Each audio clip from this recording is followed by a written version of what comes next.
The Galactic Council convened on an ancient, colossal space station orbiting the core of the Zirar Nebula.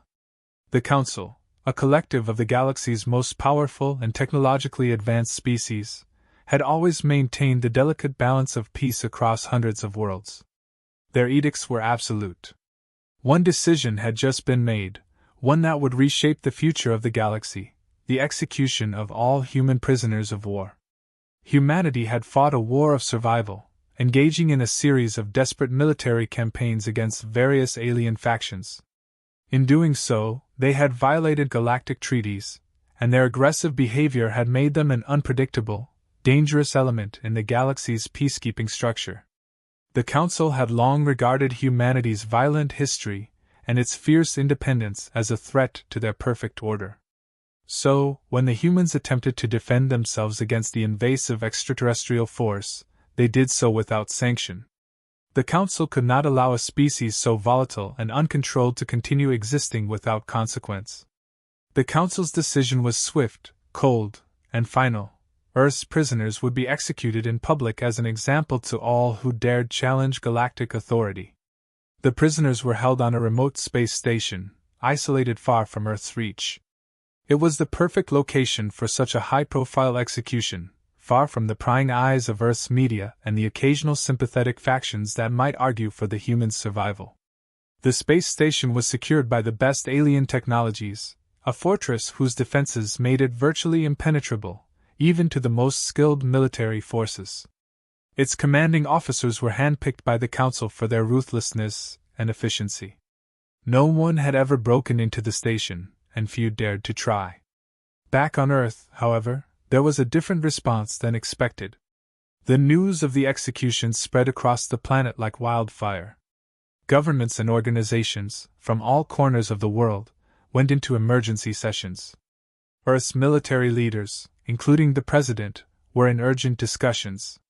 Some argued that the best course was to surrender, to prevent further bloodshed. Others, particularly the highest ranks of the United States military, argued otherwise. The decision was not difficult for them.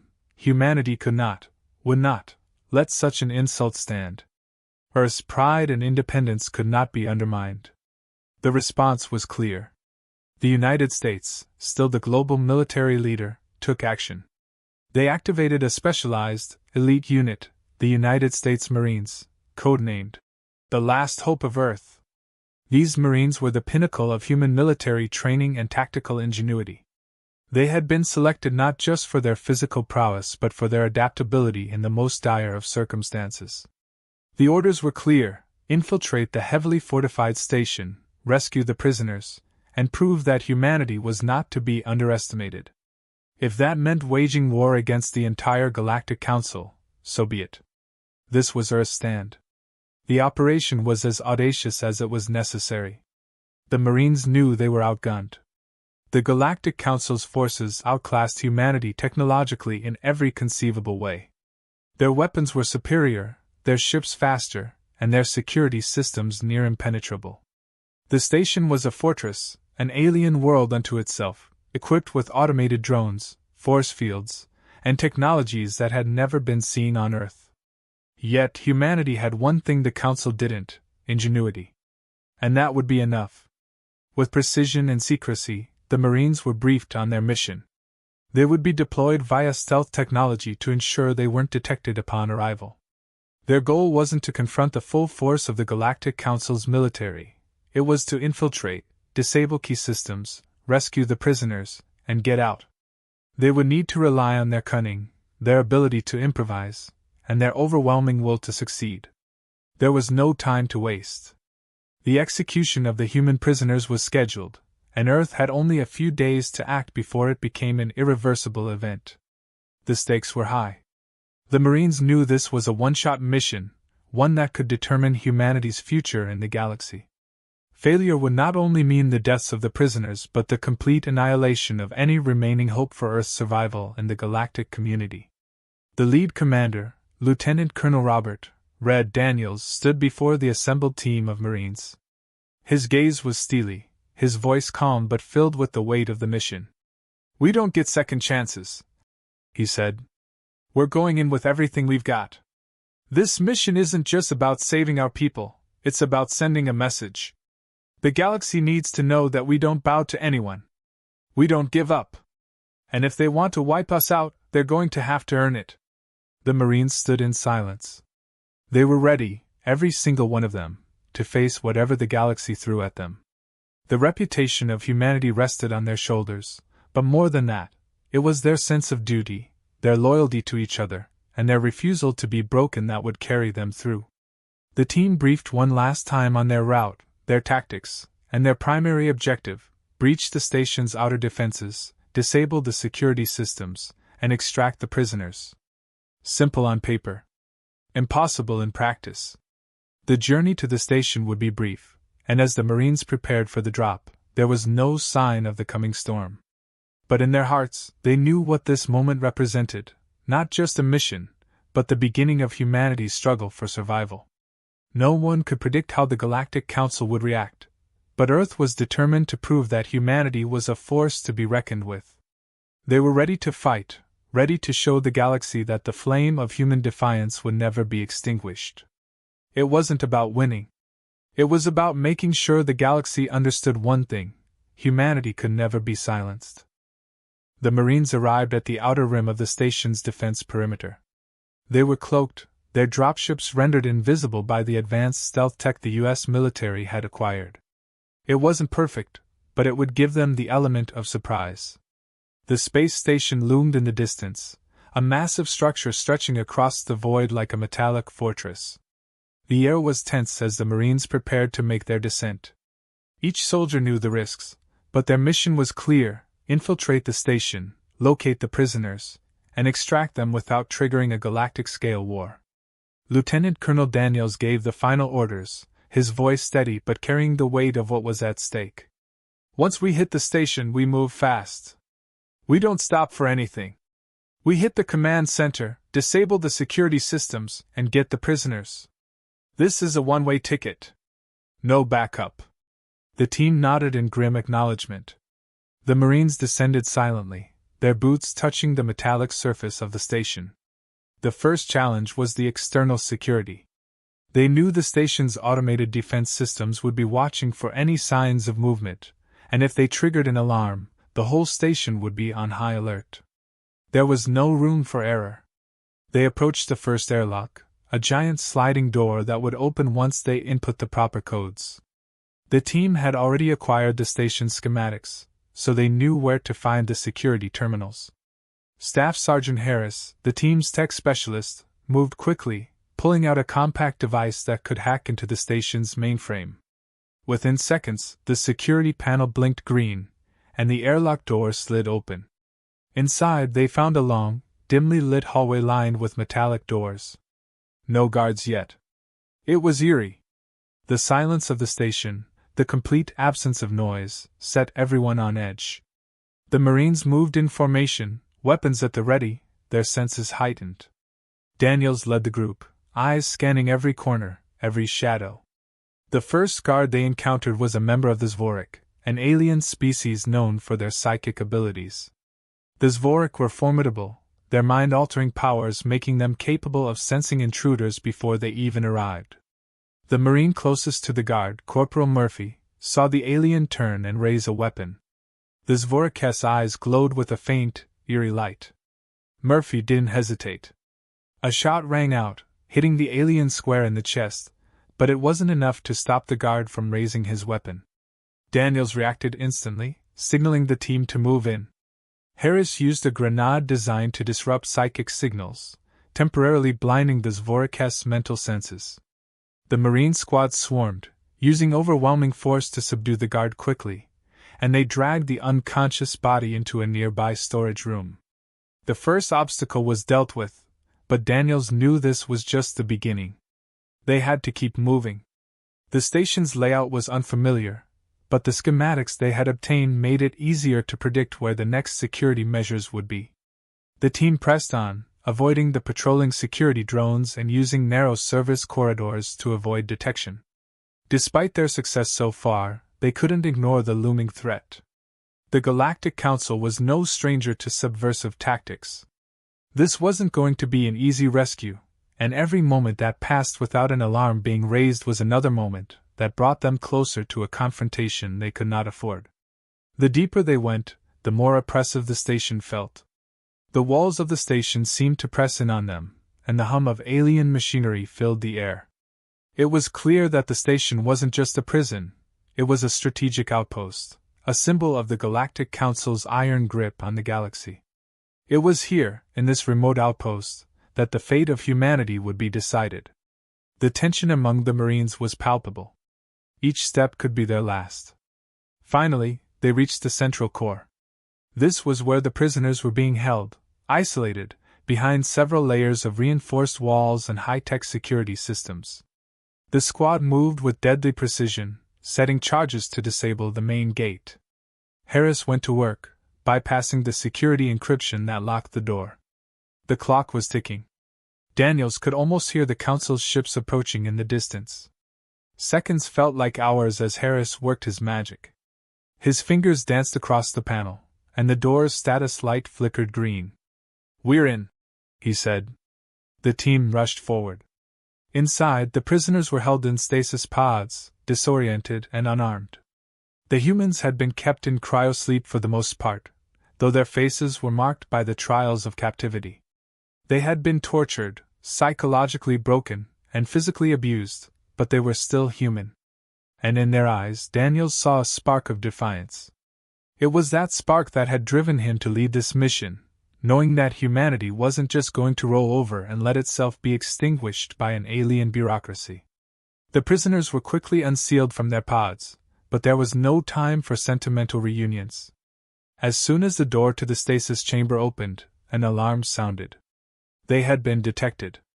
The Marines quickly went into combat mode, moving to secure the prisoners and prepare for extraction.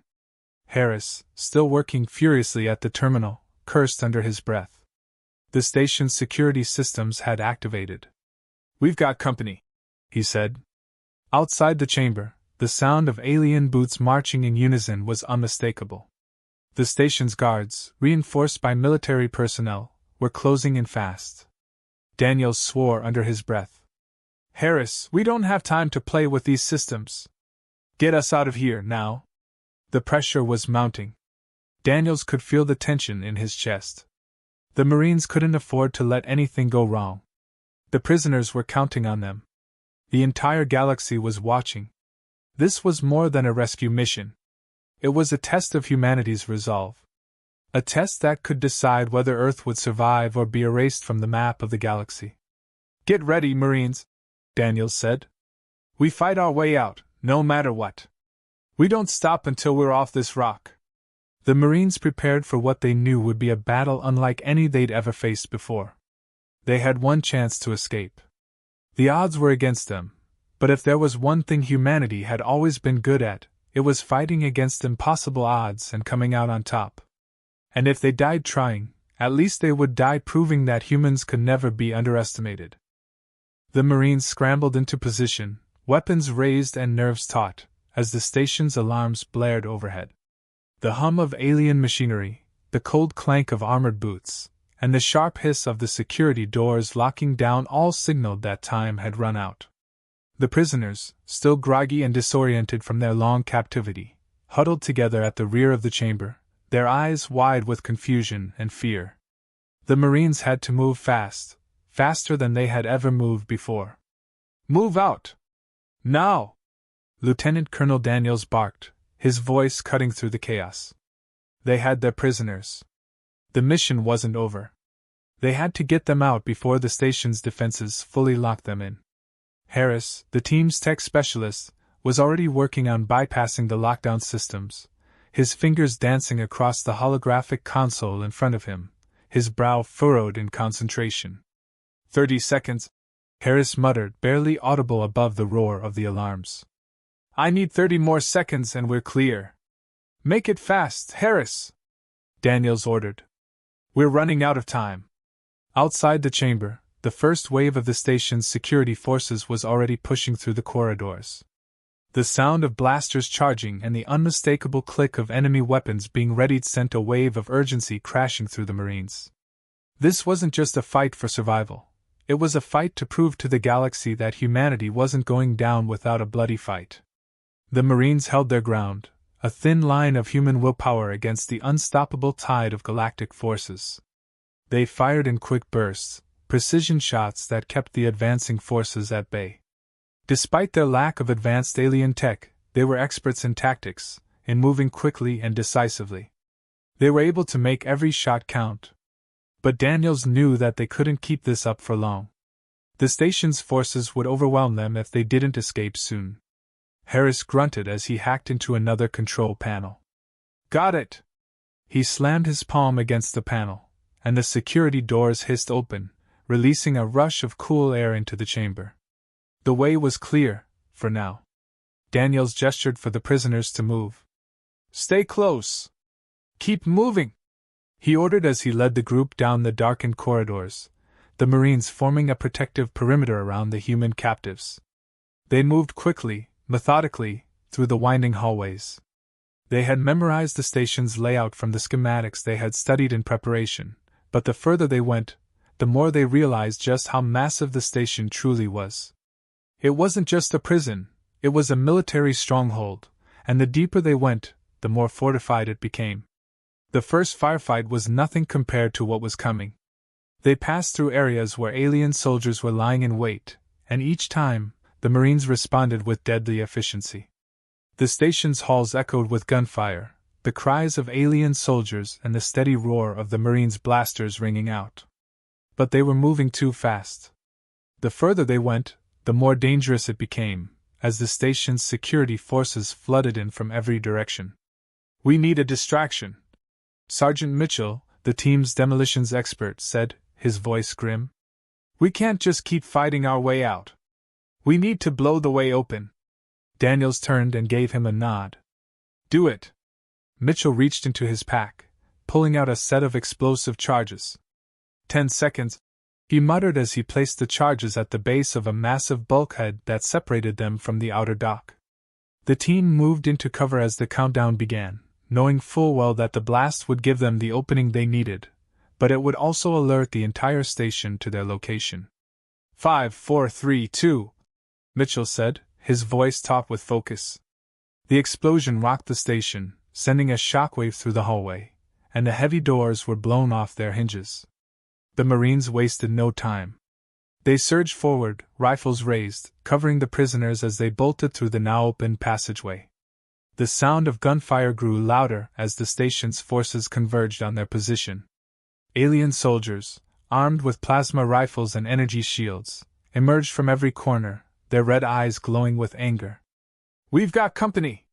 Sergeant Harris shouted, firing his weapon at a group of advancing Zvorik soldiers. They're closing in! Daniels didn't need to be told twice. Fall back! Fall back to the docks! He ordered. The Marines pushed forward, knowing that the docks were their only chance of escape. There, the extraction ships were waiting, cloaked and ready to leave at a moment's notice. But the Marines still had to get to them. And with every step, the pressure was mounting. As they rounded a corner, the full scale of the Galactic Council's response became apparent. The station's main forces were beginning to converge. The Marines were about to be caught in a pincer movement. A squadron of heavily armored Selak soldiers, massive beings with thick chitinous exoskeletons and devastating energy cannons, appeared in front of them, blocking their path. They were built for war, designed to withstand nearly any form of assault. Daniels knew these aliens were far beyond anything humanity could throw at them head-to-head. Covering fire! Mitchell yelled. The Marines took positions, firing on the Tsilak squadron to slow them down. But the heavy alien armor absorbed the majority of the fire. They were only buying time. Daniels's mind raced as the Marines laid down suppressive fire, keeping the Tsilak at bay. We need something bigger, he muttered. Something that'll make them think twice. Sergeant Harris quickly scanned the area and found what he was looking for, a power conduit running overhead. With a quick, decisive motion, he aimed his rifle at the conduit and fired, sending a surge of electrical energy coursing through the station. The shockwave disrupted the Tsilak's shields, and in that instant, the Marines sprang into action, launching a barrage of grenades and heavy ordnance to disable the enemies in their path. The Tsilak soldiers staggered under the onslaught, and the Marines pushed forward, cutting through the remaining guards. The explosive charge had created a temporary opening, and they had to use it while they still could. With the last of the Tsilak soldiers down, Daniels motioned for the prisoners to move faster. The docks were within sight. The Marines were running out of time, but they weren't giving up. Not now. Not after all they had fought for. They reached the docks in a sprint, with enemies closing in fast. The extraction ships were there, engines roaring to life. The Marines helped the prisoners board, and once everyone was secure, Daniels gave the signal. Lift off! The ship shot out of the dock, leaving the station behind, but the threat wasn't over. As they ascended, the full might of the Galactic Council's fleet began to engage. The battle for humanity's survival had only just begun. The extraction ships shot into the cold depths of space, leaving the station behind in a violent burst of speed. The Marines were silent, their eyes fixed on the viewport as the station grew smaller and smaller, the distant threat of the Galactic Council still looming.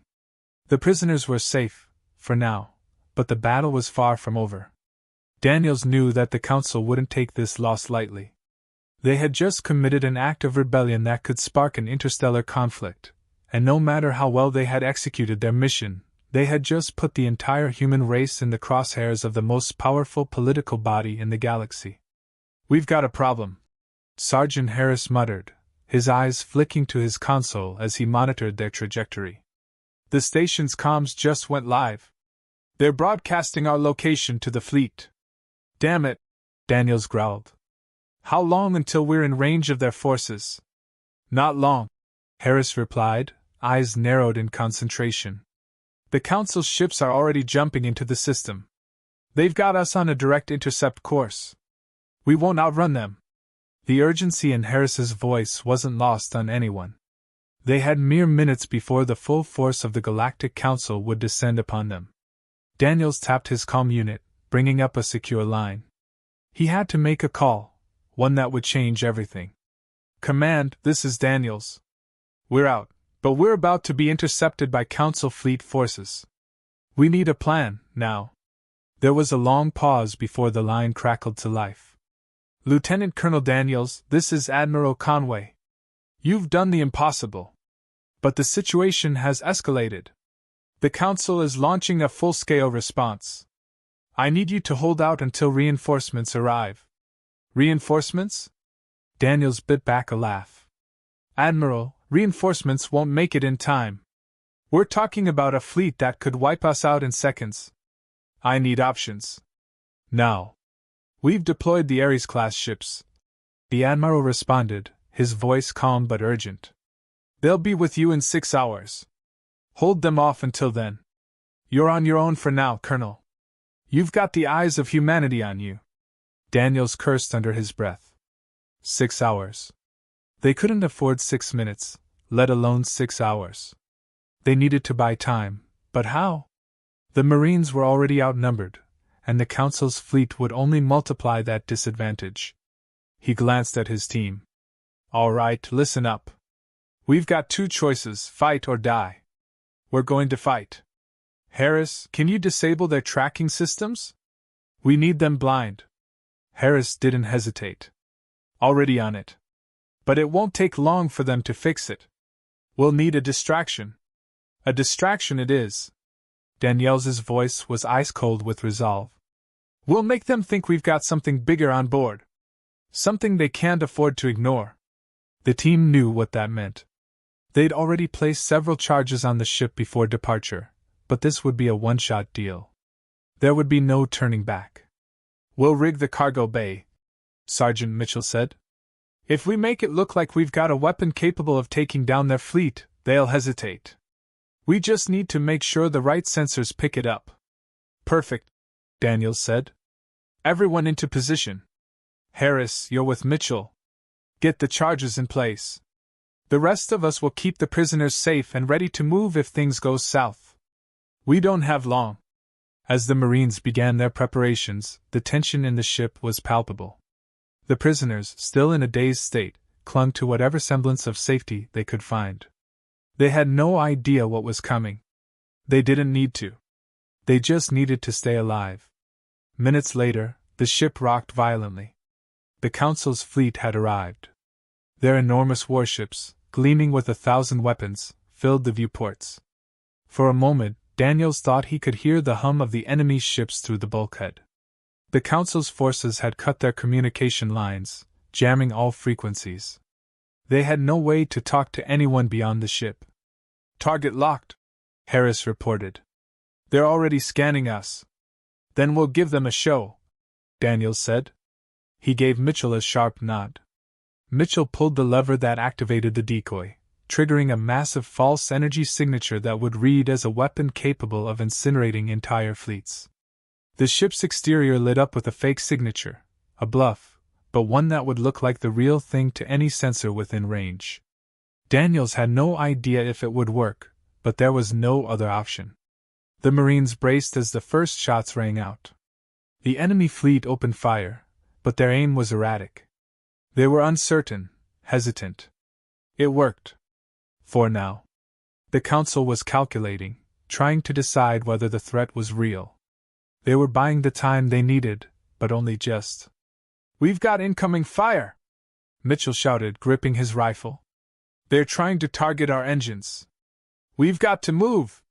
The ship lurched as the Council's weapons fired again, this time a direct hit to the rear hull. Sparks flew from the console. Harris swore, slamming his fist down in frustration. "We're losing power! I need 5 minutes to reroute the core or we're dead in the water." "Make it happen," Daniels ordered, his voice a low growl. "We hold them off until you're done." He turned to the team, his eyes steely with determination. "We fight, Marines! We fight until we can't fight anymore." The Marines took up defensive positions, using every trick they knew to make the ship appear more formidable. Daniels' plan was simple: make the Council think they had more than they actually did. The longer they held out, the more time Harris had to fix the engines and the better their chances of survival. For a few precious minutes it worked. The enemy hesitated, unsure if they were facing a trap. But Daniels could feel it. The pressure was mounting. The Council had to be growing suspicious. Their ships were moving in, now just meters away. The fire began to intensify. One of the enemy's ships was already launching boarding pods, cannon fodder sent to eliminate the crew. "We've got them!" Sergeant Harris shouted as he worked furiously at the console.